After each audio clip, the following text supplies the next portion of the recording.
Hi, this is Amir with your own YouTube channel Ielts in 24, and I'm TEFL certified Ielts coach, where TEFL is um, teaching English as a foreign language, and this is a certificate from Irish Institute of English. So keep watching my channel. See you in the next videos. Guys, if you have watched my previous video about Ielts atomic reading, so you would know that it was about non-sequence questions, and the particular question solved in that video was choosing the correct list from a given list of headings. So this is, you can say, another part of the same video where I'm going to attempt one sequence question today. So if you are seeing on the screen, here is given a question that says, do the following statements agree with the information given in reading passage 1? And in boxes 8 to 13 on your answer sheet, write true if the statement agrees with the information, false if the statement contradicts the information not given if there is no information on this. So before beginning, I would like to share with you people, or would like to explain that many people has a confliction in their mind that how do they know that what to do about the statement. How can we know that if the statement is true, false, or not given? Especially they really get confused about deciding either the statement is false or not given. So very simple thing is there. It says itself, the question, if you carefully read the instruction, true says that if the statement agrees with the information, means in the passage, in the paragraph, but in the text, if the statement agrees or is similar with that or favors that statement, then it is true. Or if it disagrees or contradicts or it's against the statement, then it will be said false. And if it doesn't say anything about the statement, either it doesn't agree or does not disagree, it's a neutral statement, so it means that it's not given. So let's begin, guys, how to attempt the sequence questions. Because in one of my videos I have explained that there are lots of types, and one of the types of questions is sequence questions, and there are like 5 or 6 types of questions. Those are said to be sequence questions, and true, false, not given, yes, no, not given are the question types those we call as sequence questions. So what's this how do we say that why these are called sequence questions? If you can see that there are given almost 6 questions. Yes, 6 questions. Question number 8, 9, 10, 11, and 12, and 13. And the thing is, you will find the answer of question number 8 first, then of question number 9, and then of 10, and so on. That's why this type of question is known as sequence question. So how do we attempt this kind of questions? The thing is, when you are going to attempt this question, you first go to the questions, as we are already on the questions, the statements.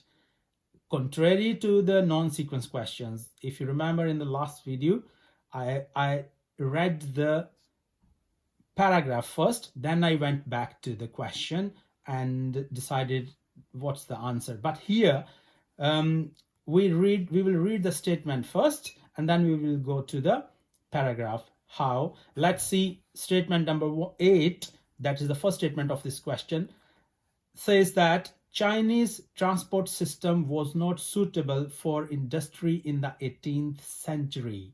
So this is the statement. We will go to the paragraph and we will need to decide either this statement is true, false, or not given according to the real paragraph. So let's read it once again.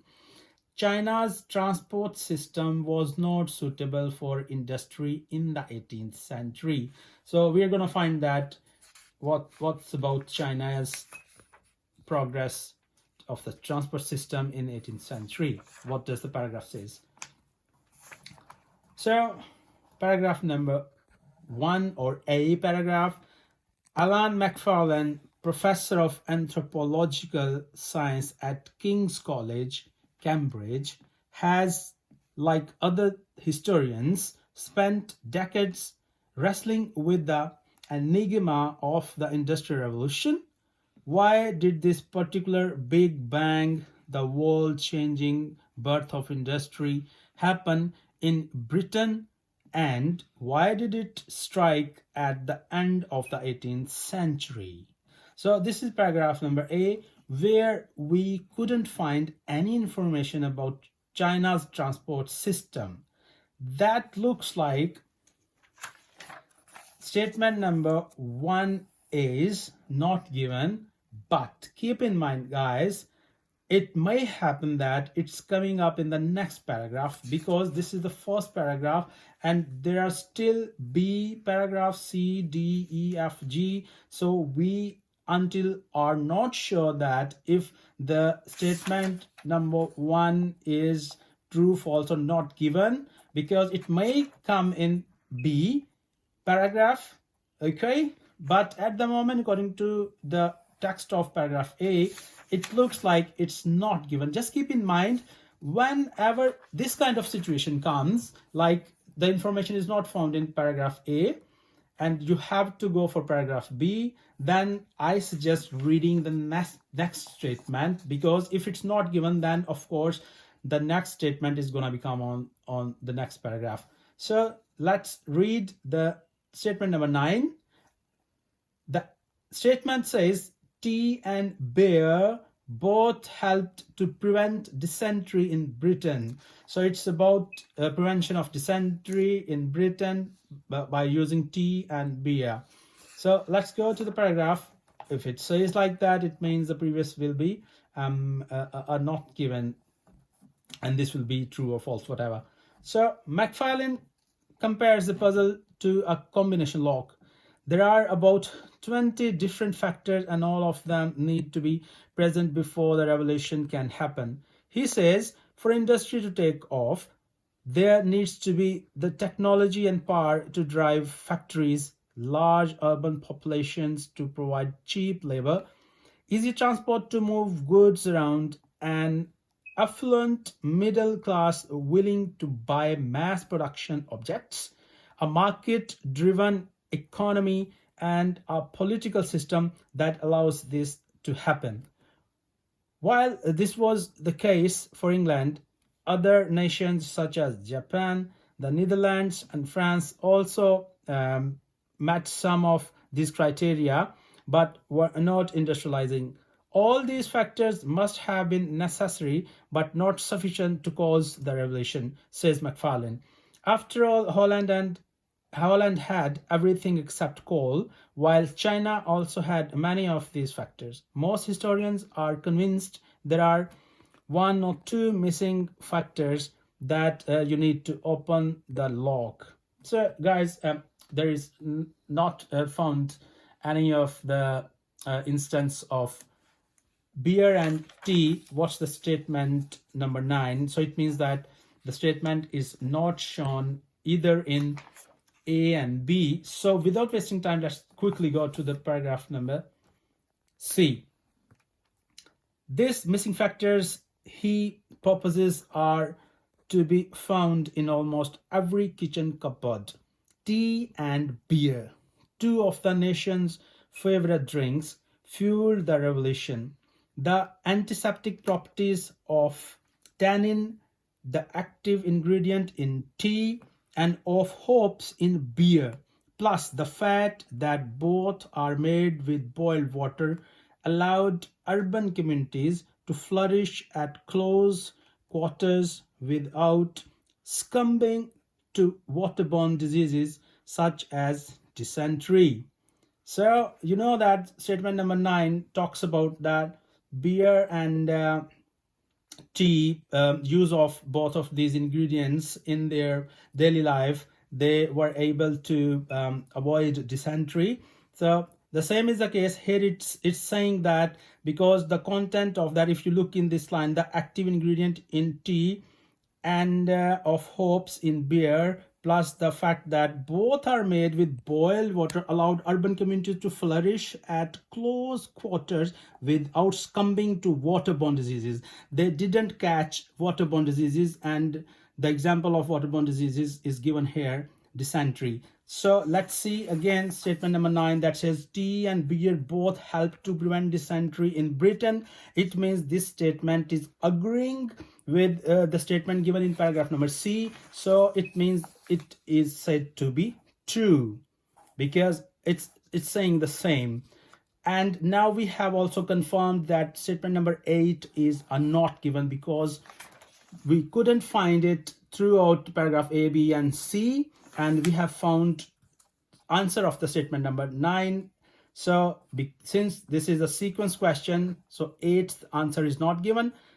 Answer of 9 is true. So we are gonna put first answer of statement number 8 that is not given, and here we go on the answering sheet, reading answering sheet that we have already been using. So it's the continuity of the previous video I said, where I attempted 2 questions from the passage, non-sequence. And now statement number 8, here you can see the box, and here we write, either you can write not given or you can write NG as well.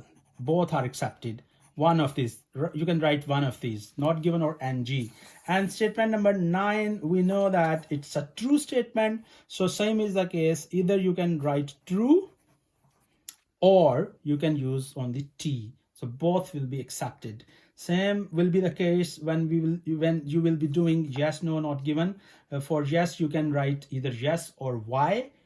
And for no, you can write either Y or yes, the whole word.